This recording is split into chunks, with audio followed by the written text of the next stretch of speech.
What up? What up? Welcome to Buckets, the fantasy basketball podcast here on the Action Network, presented by Prize Picks. I'm your host, Dan Titus, and with me, as always, is the homie and fantasy expert, Adam Koffler. So this is the Week 15 look ahead. We'll recap the notable news from Week 14, evaluate some of the situations worth monitoring, and give you guys some waiver and scheduling advice heading into this upcoming week. So let's get right into it.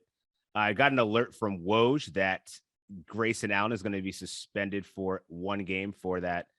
I mean, let's be honest, man. This isn't the first time Grayson Allen's done some shit to affect other players, but this one is a serious impact to the Chicago Bulls. Alex Caruso is going to be missing 6 to 8 weeks with a fractured wrist, on top of the fact that Lonzo Ball is also going to be missing 6 to 8 weeks with arthroscopic knee surgery. So 2 significant injuries for this Bulls backcourt.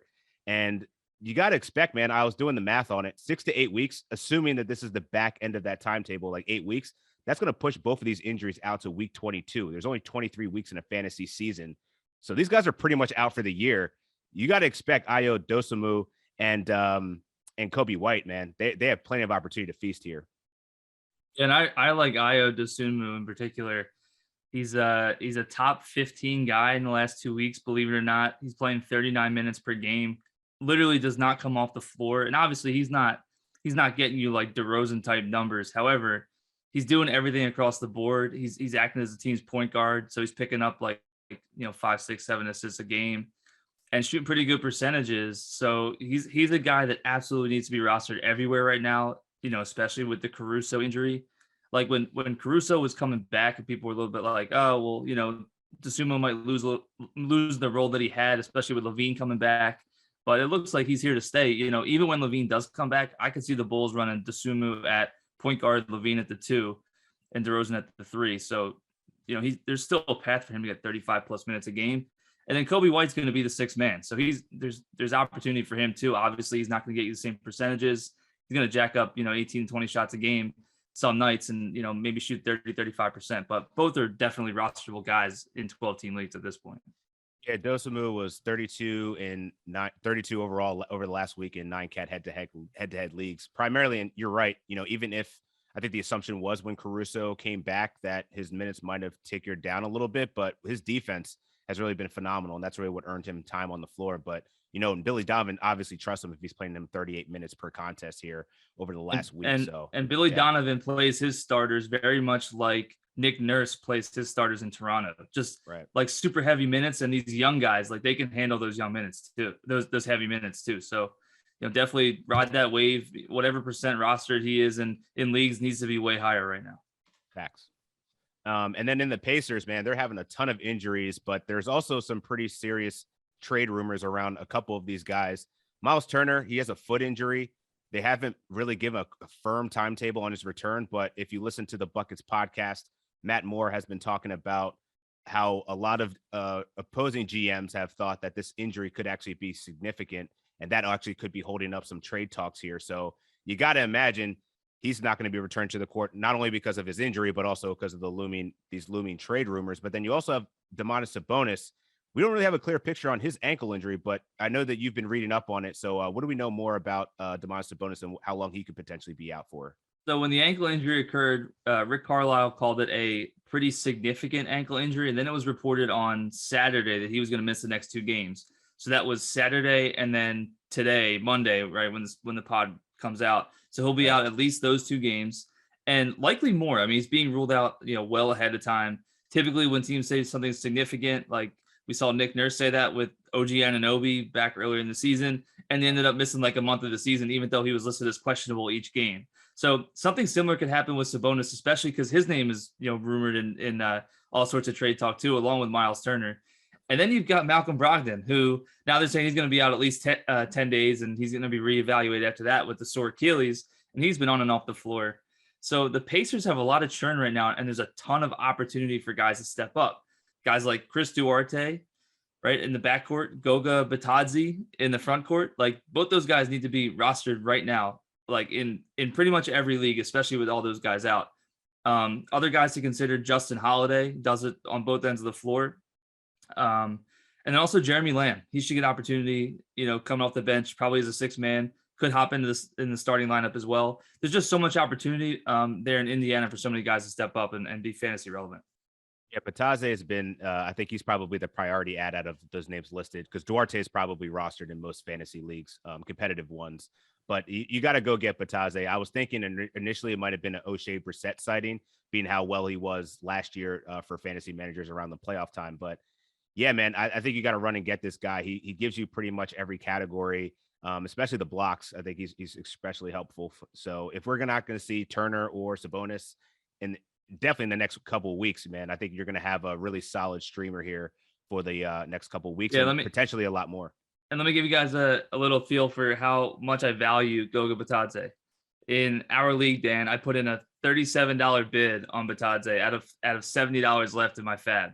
So over double my fab just went to Goga Batadze, and I outbid the next guy who bid $26. So super happy about that. Like I see him as a guy that could potentially stay in a starting center role the rest of the season as the Pacers see if he's, a guy for the future for them as they rebuild. Yeah. So just like how Mo Bamba got his opportunity to come in the starting line for the Magic, Goga Batadze does a lot of the same things. Like he can hit threes and he blocks shots, and he actually gets 3 assists per game, when he plays over 25 minutes a game. So definitely give him a look. In Phoenix, Bismack Biyombo has had a little bit of resurgence as well. I picked up JaVale McGee thinking that he was going to be the one to really cook with DeAndre Ayton on the shelf, who's still battling this ankle injury. Man, he just can't get right this year. It's always one thing or another, and it doesn't have a clear picture. I think he's more day-to-day, but you got to expect that Biyombo is going to earn more minutes here after dropping a really solid line on Saturday night, 21 points, 13 rebounds, 5 assists. Super weird for Biyombo, along with 3 stocks. But both guys got a double-double. But I gotta think that Biyombo is probably the better center to roster going forward here in the short. Yeah, I think as long as Ayton is out, yeah, I mean both these guys are probably rosterable just because they can get the boards and the blocks and good field goal percentage. But Biyombo's like the better basketball player. And on a good team, like the good team wants the better guy out there. Like he's gonna while JaVale McGee might get 4 or 5 blocks on any given night, like Biyombo's just better defensively than JaVale McGee is. So they're gonna have him on the floor more often. So we've seen Biyombo play some more minutes even with Ayton out and JaVale McGee is a starter. So yeah, Biyombo deserving of a spot in most leagues. JaVale McGee too, as long as he's the starter, probably deserving of a spot because those blocks are a valuable stat category. But yeah, Biyombo looks like the real deal. We don't have any clarity on the Ayton injury. He's been in and out of the lineup too, just like the big man in Indiana. So at least until he's back, Biyombo is definitely deserving of a spot. I mean, the Suns are 36-9, tops in the Western Conference by about 3.5 games right now. So there's no reason to rush their big man back right now when they obviously have their sights on way longer tailed. They're looking for championships right now. This is championship or bust for Chris Paul pretty much here on out. So yeah, and this is cool for Biyombo too. He's been on like bad teams for his career. So yeah, it's kind of cool to see him in a spot where the team actually uses his skill set like pretty well, and he's affecting a good team very positively. Yeah. All right, so let's hit these hot players of the week, man. We got a battle for MVP. I don't know if this is really a battle for fantasy MVP. It's probably more of a battle for real life MVP. But Nikola Jokic, I mean, he's unquestionably the number 1 fantasy player this year. He's number 1 overall for the course of the season. He was number 1 over the course of the last week. He averaged 33 points, 13 rebounds, 13 assists with 2.3 3-pointers and 3 stocks. He shot 63% from the field with only 3 turnovers per game. This dude is ridiculous, and there's no reason why this guy isn't fantasy MVP for 2 consecutive years. But just want to hit Joel Embiid stats though, because this guy's been a monster as well. 40, 11, 3 assists, 2.3 3-pointers, 1.3 blocks, 62% field goals, but more impressively, 84% from the line, and he's getting a ton of volume, 10 free throws per game over that span. That's the type of stuff that puts you ahead above your league mates when your center is shooting 84% with that type of guard volume from the free throw line. Yeah, Embiid's averaging more points than minutes per game this season. Yeah, like this dude on a per minute basis is incredible. Jokic plays more minutes than Embiid. He's got probably a little bit more stamina, or maybe less injury concerns per se. And you don't have to worry about Jokic, coming off the court, with injuries and stuff. And that's probably the only concern with Embiid is that and like the stamina and stuff. But yeah, they both, I mean, they're probably 1-2 right now in terms of both real life MVP and fantasy MVP, to be honest with you.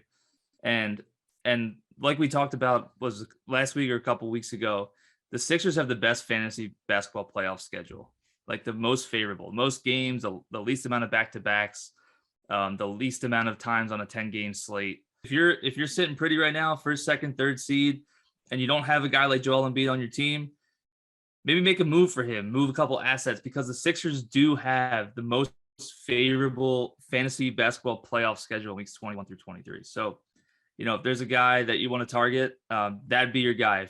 If you're sitting pretty right now and trying to make a nice run deep into the playoffs this season. Yeah, Joel Embiid 4 overall for the entire season and 5th last week. So definitely the top 2 centers in the league and arguably the best 2 fantasy players right now. A couple other guys that have been cooking. Scary Terry, you got 39th overall over the past week. He's had a great week along with his front court mate in Miles Bridges, 24th overall. He had a really good week as well. But I want to talk about D'Lo and let's talk about D'Lo a little bit, because I think we've finally seen him be a pretty good fantasy asset over the last week and probably over the course of the last 2 weeks. Yeah, he looks really good. The knock on him has always been the turnovers and the inefficient scoring, and it hasn't been that way over the last couple of weeks. And the lack of assists. He's kind of just been a guy who just hoists up a bunch of shots, but he's doing a lot of different things right, and he looks pretty good. And the Timberwolves they score a lot of points. They move the ball up and down the floor. I mean, he's hot right now. Maybe consider him a sell high because he's never been an efficient player. So maybe it's an opportunity for that. But I like to ride the wave, especially on with a guy who's playing on a team that does get up and down the floor, like lots of fantasy value there, playing heavy minutes. So I'm okay riding the wave with D'Angelo Russell. Yeah, speaking of riding waves, are you still riding the Anfernee Simons wave? 49th overall last week, averaging over 20 and 6, gives you 1.3 stocks, just playing phenomenally well. And we know that Damian Lillard isn't coming back anytime soon. So what are you doing with him? Yeah, people call him a sell high, and while he's not going to do what he did when CJ McCollum was out of the lineup, like he's still averaging 37.5 minutes per game in his last 3, putting up 20 plus per game. 6 assists, like he's essentially the point guard. Like CJ McCollum is the shooting guard, Anfernee Simons is the point guard. So those assists are hard to come by, especially off the waiver wire. So Anfernee Simons is definitely a guy that I'm still continuing to ride, and I'm not interested really in selling high because I don't think Damian Lillard comes back this season. Yeah, he doesn't hurt you in any way. I mean, he's shooting 46% over the last week, 82% from the line, has a 3-to-1 assist to turnover ratio. So yeah, I like Anfernee Simons for sure. I would not be selling him. If anything, I'd be trying to buy. And wanted to talk about some streaming guys that had a really hot week.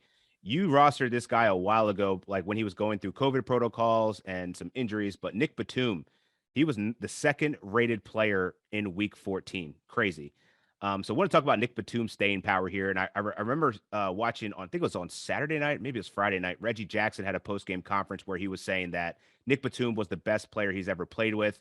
He is the glue guy of the team, and it really goes around him. So that's got to be encouraging words for anybody that's trying to stick with or buy into Nick Batum. Yeah, top 15 asset the last week. Now he did have sort of a down game on Sunday. After we were recording this show, the Clippers played the early game against the Knicks. He didn't do super well, but at the same time, he hit a couple threes, didn't turn the ball over, had a steal, I believe, and a few assists. So he's still across the board, putting up numbers. And like you said, like Reggie Jackson said, he's the glue guy. Like he's going to continue to play, especially as the Clippers look to lock up like that 7-8 seed in the West. It's kind of wide open right now. So, as long as they're in that hunt, Nick Batum's going to get the minutes. My only concern with the Clippers right now is that they're running out like 10, 11 guys night in, night out. Like I wish Ty Lue would tighten up that rotation a little bit, right? You're bringing Eric Bledsoe, Serge Ibaka, Isaiah Hartenstein, Terrence Mann, Brandon Boston. Like all these guys are getting minutes. Amir Coffey. But as long as you're in Ty Lue's starting 5, I think you're still going to see your 28 to 32 minutes a game, and that's good enough for Nick Batum to be rosterable in 12-team leagues. Yeah. And next to Batum, I would say it's probably 1A, 1B here, but Terence Davis has just been on a freaking tear. 7th overall in week 14. He's dropping 25.6, 6 rebounds, 4 assists, and 2.3 stocks, only 1.3 turnovers, and shooting 90% from the line, along with 4 triples. Sorry, Buddy Hield. Every time Terence Davis is in the lineup, man, you are just sitting on the bench and you play horribly. So I think Buddy Hield's probably asking to be traded again. Every time Terence Davis is in the lineup, man, this guy cooks, and he's the guy you want to roster in Sacramento for sure. Here's the mistake I made, thinking after one game of Terence Davis going off for like 30, he's not going to do this the next game because Tyrese Halliburton's coming back. And then they're going to be healthy in the backcourt with De'Aaron Fox and Tyrese Halliburton. Well, guess what? Then De'Aaron Fox missed the game with a sore ankle, and Terence Davis in the starting lineup again and cooked once again. Every time this man is in the starting lineup, he's like a 25-5 guy. Like he's you should be rostering him everywhere and playing him in DFS whenever he's in the starting lineup. And the Kings are a team that have a lot of rumors swirling around the trade deadline. We've heard Halliburton, Fox, Barnes, Hield, Bagley, like all these guys are on the trade block. The entire Kings team's on the trade block. Terence Davis could step up into a starting position for the rest of the season, depending on what the Kings do at the trade deadline. So while this may be a facade right now, he's worthy of a spot on your team as you're looking proactively into the future with the trade deadline just, a few weeks away. Yeah, totally agree with that. And Terence Davis is certainly somebody that Alvin Gentry trusts. And I think you can see that as the minutes continue to rise every time he's available to play. So yeah, I think Terence Davis certainly has some staying power here. And then a couple other guys I just want to cover real quick are Garrison Matthews. He's actually played pretty well. I know he kind of faded a little bit. I know he might be out there on waivers, but he's pretty much Duncan Robinson light. So anytime that he's on, you definitely want to get on that hot streak there, because he can give you a lot of volume 3-pointers to the point where it can really give you an advantage. And then you also have Kevon Looney, who's played extremely well in the absence of Draymond Green. But yeah, let's get to the return to play items. Drop it on Sunday. We're recording this around 5 Eastern time. So AD was upgraded to questionable this morning or late Saturday night, and he was then ruled out later on Sunday. So it looks like he's nearing a return. That's good news for the Lakers. I know you have some insider feedback from Mr. Jovan Buha, but what are we thinking from AD and how he's going to be utilized here, or maybe even LeBron once he returns? Yeah, per our boy Jovan Buha, beat writer for the Lakers, it looks like Frank Vogel wants to run LeBron and Anthony Davis at the center position. So bye-bye Dwight Howard and DeAndre Jordan, who both kind of sucked recently. So You're right. I mean, just to put it lightly. So yeah, I mean, but that's a good thing for both of their fantasy value. Like it means they're going to be on the floor more. And I think it's just, it opens up space, on offense, gives them more rebounding opportunities, more shot blocking opportunities probably. So from a fantasy perspective, it's a good thing. I mean, LeBron doesn't really need much more from a fantasy perspective to be very good. I mean, he's a top 5 9-cat player right now. So with Anthony Davis back, maybe he takes a step back. But yeah, both these guys going forward are going to be, top 10, top 15 guys, because the Lakers need them to be if they want to make the playoffs. Absolutely. Clint Capella returned on Saturday night. He returned in 26 minutes. He dropped 6 points with 6 rebounds. Do you think Onyeka Okongwu is a drop now? Not quite, because we've seen Capella battle all sorts of injuries, shoulder, foot, heel, whatever else he's battling. And Okongwu's still going to get some minutes off the bench as the direct, backup to Capella. I'd wait it out a little bit. The only time I'd drop Okongwu is if we saw that he was getting like 15 or fewer minutes per game. But as long as he's getting minutes, close to 20, he can fill it up on a per minute basis. So, yeah. And Pistons forward center Kelly Olynyk returned on Wednesday. He came out with a really nice debut, had like 22 points and 5 rebounds, and then he kind of came back to earth on Friday, but called him a stash last week. Do you think he's worthy of picking up either streaming this week with Detroit, only playing 3 games? Probably not, but do you think he has staying power here longer term?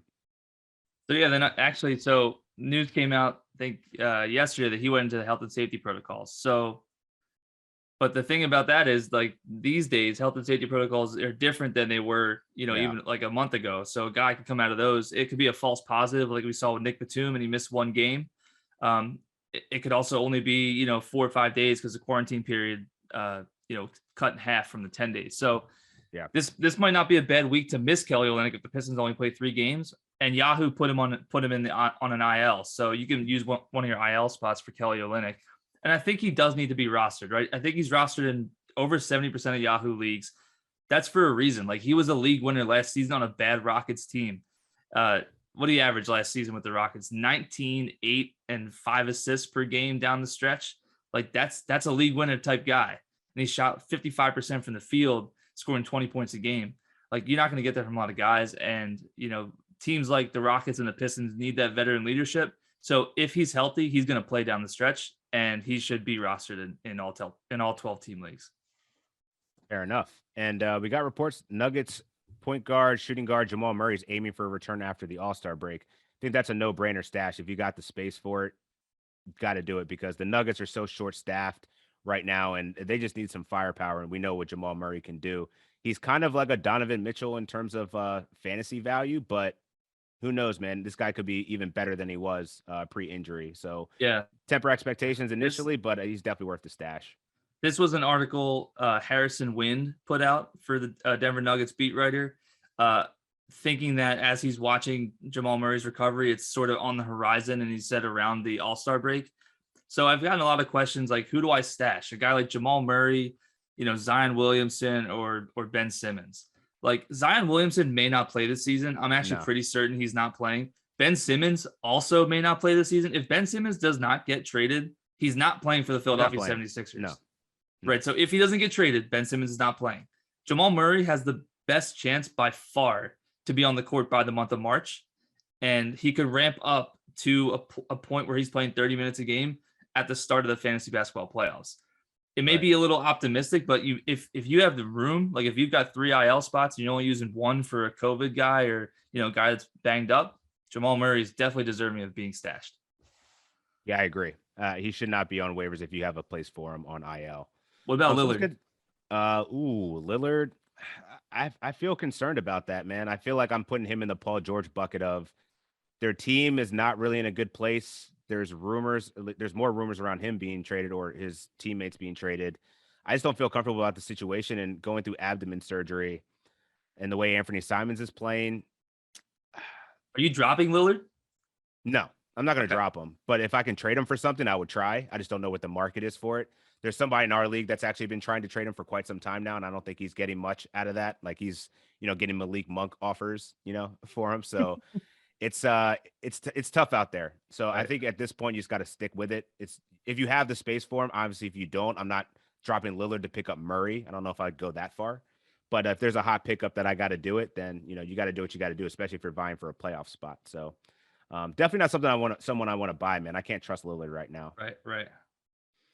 So let's talk about the Week 15 schedule. We got 13 teams playing 4 games, 14 teams playing 3 games, and 3 teams playing 2 games. Those most notably are the Houston Rockets, the Oklahoma City Thunder, and the Washington Wizards. So let's get into the waivers, man. We talked about some of the top ones. Ayo Dosunmu, you got Terence Davis, Kobe White. Corey Joseph has surprisingly been getting a lot of minutes for the Detroit Pistons, even with Cade Cunningham there. It seems like that's really been at the demise of Killian Hayes. So what other guys are you looking at? Also, are you thinking about DeAnthony Melton at all? He's actually played pretty well. Yeah. It sucks to right.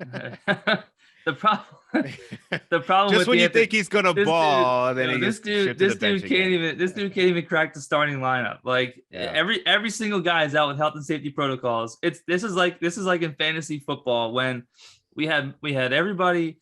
Miles Sanders went down with an injury, and Kenneth Gainwell was the guy getting 50% of the snaps the week before with Miles Sanders healthy. We all expected Kenneth Gainwell to be the guy in the backfield, and then the Eagles bring out Boston Scott and Jordan Howard.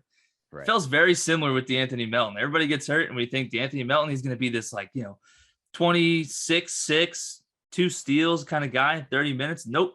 John Conchar, Zaire Williams.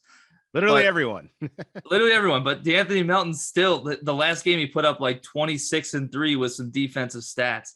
That's what you want from D'Anthony and in Melton, limited minutes too. Yeah, Crazy. so he's got opportunity. The problem is all those guys are going to come back from health and safety protocols soon. So go ahead and roster D'Anthony Melton, but prepare to be disappointed when Desmond Bane, Tyus Jones, and Kyle Anderson all come back, likely this week, from health and safety protocols. Yeah. I think there's definitely more value in the waivers in the front court this week. We talked about Nick Batum, Kuminga for the short term. Amir Coffey's been playing really well. We've been talking about him for the last couple of weeks. Brandon Clark, he's questionable on Sunday, but he's been playing extremely well too. But then you also have, the Kelly Olynyk, our battle between Kevin Huerter and DeAndre Hunter. So far, it looks like Mr. Huerter's winning the race, but we still got some time left. Hunter's still playing pretty well. It's a tight one. Huerter was ranked as the 70th guy this week on a per game basis. Hunter 110. Huerter just does more. Like Hunter scores and he actually shoots the ball pretty well. He just doesn't do a whole lot outside of score and a couple defensive stats. Like Huerter can get you those assists and just light it up from downtown. So that's why I like him a little bit better. And obviously you could, the field goal percentage can be affected a little bit more with Huerter because he's going to shoot more of those threes. But they're both guys that deserve to be rostered with, Reddish no longer in town and Bogdanovich on the shelf. What are you doing with Trey Lyles? Yeah, I like Trey Lyles as long as Kelly Olynyk is out and in the health and safety protocols. But once he's back in the fold and, gets ramped up a little bit, Trey Lyles definitely takes a backseat for me. So I'm okay streaming him this week with Olynyk out, but as soon as Olynyk comes back, I'd much rather roster a guy like Olynyk. Unless you see from the Pistons they're still giving Trey Lyles 25 plus minutes a game because he is a guy that can do a lot in kind of a few minutes. So he's shown he's been pretty productive over the last few weeks for them, even off the bench. So a guy that's worth streaming, but just be aware that his minutes could just be decimated at any point. Yeah. And do you think that Herbert Jones, do you believe in the fact that he's only 53% rostered right now? Like, do you think he's actually floating there still on waivers? I mean, he was a top 60 guy last week. He's been extremely valuable over the course of the season. He's getting all the minutes, upwards of 30 minutes plus all season. And he gives you these stocks. He's scoring now, pretty efficient from the floor. Still perplexed by that one. Yeah, I think it's the name value there. It's like, Herb Jones sounds like the most boring man in basketball. Like an 80s player. Yeah, it doesn't even sound like a real player. But Brandon Ingram got dinged up. I'm not sure the severity of his injury. I don't think we've heard about, the severity of his injury, but even before that, I mean, Herb Jones, like you said, 36 minutes per game. Like he's playing so much, it just does it all. Pretty efficient player too. So he should not be out there in any leagues. Like he's a guy that I know I picked up and dropped a couple times early in the season. And I wish I had held him, the last, a month ago when I dropped him, but he definitely has staying power. He's not going anywhere. Yeah, I agree. Is there anybody else that you're eyeing on the waivers for this upcoming week? Yeah, I like, let's see. So it depends with Miami. It all depends on Kyle Lowry. He's been in and out of the lineup. He had some personal issues. If Kyle Lowry continues to miss games, Caleb Martin and Gabe Vincent are both worthy of streaming. I know Lauri Markkanen for the Cavs went down with an injury, but it doesn't look like anybody in particular that you could pick up is necessarily going to be like a streaming option. I think Dean Wade started the second half there in Cleveland, but with Jarrett Allen, Evan Mobley, Darius Garland, taking up most of the usage, doesn't look like there's necessarily an option there in Cleveland. I also like Jeff Green. Like he's been kind of balling lately for the Nuggets, and they've got 4 games this week. So give Jeff Green a look, but also buyer beware that DeMarcus Cousins signed a 10-day contract, and the Nuggets do have a solid amount of games the next 10 days. So he could get a few minutes, and what DeMarcus Cousins can do it even in 15 minutes. He can fill it up. So just be aware of that. But those are a couple of guys I'm looking at. Yeah, I think I saw Jay Crowder left Saturday night's contest with a wrist injury. That's right. So Cam Johnson immediately comes back into relevancy there with the Phoenix Suns playing 4 games, and then also you're only getting 3 games out of the New York Knicks, but Mitchell Robinson did leave Sunday's contest with what he called was a tweak but you never know. No, so Nerlens Noel, I think he came back with 8.7 rebounds. But yeah, he actually had 4 stocks in 27 minutes. So that's what Noel gives you. So be on the lookout for that. If Mitchell Robinson misses any time, might be able to get some value there. But what is going on with New York Knicks big man? Like, yeah, they just cannot stay healthy, man. They're just constantly hurt. It's Yeah. either Robinson, Noel, or Taj Gibson. Taj Gibson's usually like a healthy guy. Like he's been out too Yeah. with whatever else. Yeah. Like Right. just something in the water there in New York. They make good bagels, but they can't keep their big men healthy. Yeah, I was tempted to say Bing Bong there, but I'll spare us. R.I.P. to Omar Yurtseven, man. He's just not in the rotation right now, sadly. He was so valuable for fantasy players. But another guy I think you could look at potentially is Malik Beasley has actually been playing pretty well, and the Minnesota Timberwolves have 4 games this week, so he might be a streamer option for you just for some volume and threes and points there. Yeah, and go by low on Scottie Barnes. He got by what 21 points and 8 rebounds in his last one.